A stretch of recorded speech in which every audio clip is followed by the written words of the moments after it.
సంక్రాంతి నుంచే రైతు భరోసా డబ్బులు విడుదల చేయాలన్నట్టు తెలిపిన ప్రభుత్వం ఈ రైతు భరోసా పథకంలోనే ఉపపథకమైనటువంటి నిరుపేదలకు 6,000 రూపాయలు కూడా విడుదల చేయనున్నట్లు తెలుస్తున్నది. భూమి లేని నిరుపేదలకు ఆర్థిక సహాయం అన్నదాతకు రైతు భరోసా పథకాల అమలుపై ప్రభుత్వం దృష్టి పెట్టింది. ఒక్క ఎకరా కూడా వ్యవసాయ భూమి లేకుండా కూలి పనులు చేసుకొని జీవిస్తున్న అత్యంత నిరుపేదలకు ఆర్థిక సహాయం చేసే పథకాన్ని ఈ నెలలోనే ప్రారంభించనున్నారు.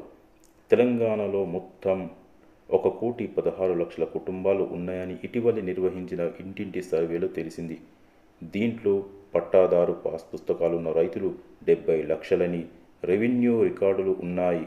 మిగిలిన 46 లక్షల కుటుంబాలకు భూమి లేదు.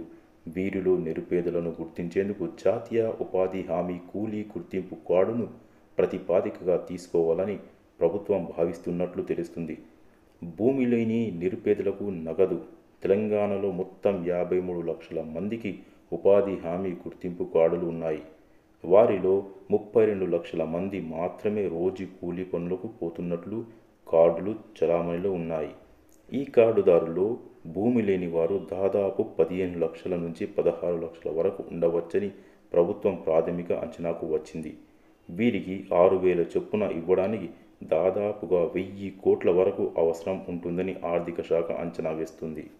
అయితే ప్రభుత్వం ఏ ప్రాతిపదికన లబ్ధిదారులకు ఆర్థిక సహాయం అందజేస్తున్నన్నది కసరత్తు పూర్తయితే గాని తెలియదు.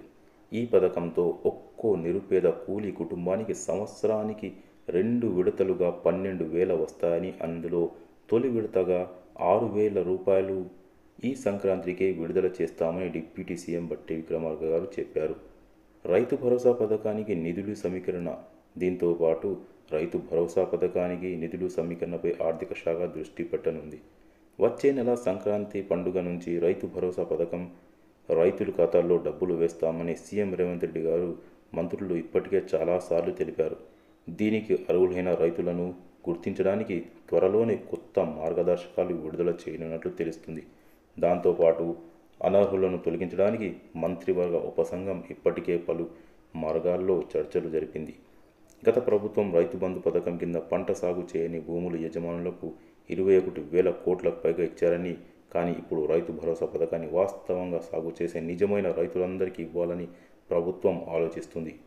కొండలు, గుట్టలు, రహదారులు కూడా పట్టాదారు పాస్ పుస్తకాలు ఉండడంతో వాటిని గుర్తించేందుకు కసరత్తు చేస్తున్నారు.